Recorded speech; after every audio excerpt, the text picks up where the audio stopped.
সহযোগিতায় ব্যবহার হবে নতুন প্রযুক্তি। প্রথমবার ব্যবহার করা হবে আল্ট্রামোশন ও পিচ ক্যামেরা, জিং বেলস ও আম্পায়ার ক্যামেরা। দর্শকদের সামনে প্রতিটা মুহূর্ত তুলে আনতে থাকছে 28টি ক্যামেরা। বিপিএল এর ম্যাচ দেখা যাবে channel 9, Sony ESPN, premier sports, ESPN এবং জিও টেলিভিশনে। মাঠ ও বাইরে নজর রাখবে বিপিএল গভর্নিং কাউন্সিল। বিপিএল এ অংশ নিচ্ছে বিদেশি ক্রিকেটাররা, তাদের নিরাপত্তায় কোনো ছাড় দেবে না কর্তৃপক্ষ। ইংল্যান্ড সিরিজের সময় যেরকম হাইয়েস্ট লেভেলের ভিভিআইপি স্টেট সিকিউরিটি দেওয়া হয়েছে, ওই লেভেলের সিকিউরিটি থাকবে না, বাট সিকিউরিটি লেভেলটা সন্তোষজনক আমাদের কাছে। গত 3 আসরে মাঠের চেয়ে মাঠের বাইরের বিষয়ে আলোচনায় ছিল। ম্যাচ ফিক্সিং, ক্রিকেটারদের বকেয়া ও আম্পায়ারিং নিয়ে এবার শুরু থেকেই সতর্ক গভর্নিং কাউন্সিল। খেলা শুরুর আগে 25, খেলা চলাকালীন মধ্যে 50, আবার খেলা শেষ হওয়ার 3 মাস থেকে 4 মাসের মধ্যে রেস্ট 25। এবারও যদি কোনো ফ্র্যাঞ্চাইজি আমাদের ডিসিপ্লিন না মানে বা ফিনান্সিয়াল যে স্ট্রাকচারটা আছে সেটা ফলো না করে, নেক্সট বার তারাও থাকবে না। Saiful Majumdar, independent news, Dhaka.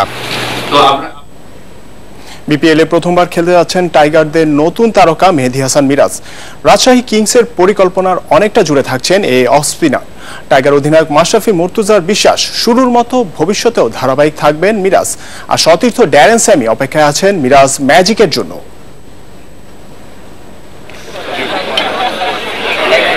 BCB academy মাঠে বসেছে ক্রিকেটারদের হাট। বিপিএল খেলতে ভিড় করছেন দেশি বিদেশি তারকারা। এর মাঝেও টাইগার ক্রিকেটের নতুন তারকা মেহেদী হাসান মিরাজকে খুঁজে পেতে সমস্যা হচ্ছে না। টিমমেট, কোচ, এমনকি বিদেশি ক্রিকেটার সবার আলোচনার কেন্দ্রে মিরাজ। ক্রিকেটের আমেজের বাইরেও মিরাজের ব্যস্ততা ছিল অন্য কাজেও। সবার উল্লাসে গা ভাসাচ্ছেন না ওডিআই ও টি-20 অধিনায়ক মাশরাফি। মিরাজকে নিয়ে তার প্রত্যাশা আরও। ব্যাটসম্যান মিরাজকেও দেখতে চান ম্যাশ।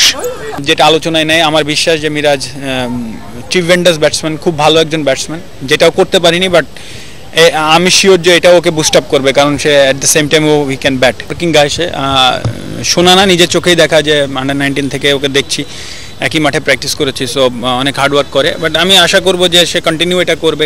রাজশাহী কিংসে মিরাজের টিমমেট ড্যারেন স্যামি। ইতিমধ্যে মিরাজের বল খেলেছেন তিনি। এই স্পিনারের বল খেলা কতটা কঠিন অকপটে স্বীকার করলেন উইন্ডিজ সাবেক অধিনায়ক। ইংল্যান্ডকে সে একা হারিয়েছে। অনেক কাছ থেকে আমি ওর বোলিং দেখেছি, সে দুর্দান্ত। তার বিস্ময়ের অপেক্ষায় আছে কিংস। অভিষেকে আলো ছড়িয়েছেন মেহেদী হাসান মিরাজ। টি-20 ধামাকাতে নিজেকে মেলে ধরার চ্যালেঞ্জ থাকছে এই অলরাউন্ডারের সামনে। মাঝারুল ইসলাম, ইন্ডিপেন্ডেন্ট নিউজ, ঢাকা। বিপিএল এ উইকেট কেমন হবে? নিখাত ব্যাটিং উইকেট নাকি স্পোর্টিং? গত আসরের অভিজ্ঞতায় দর্শক টানতে স্পোর্টিং উইকেটে আগ্রহী বিসিবি। ক্রিকেটারদের চাওয়াও একই রকম।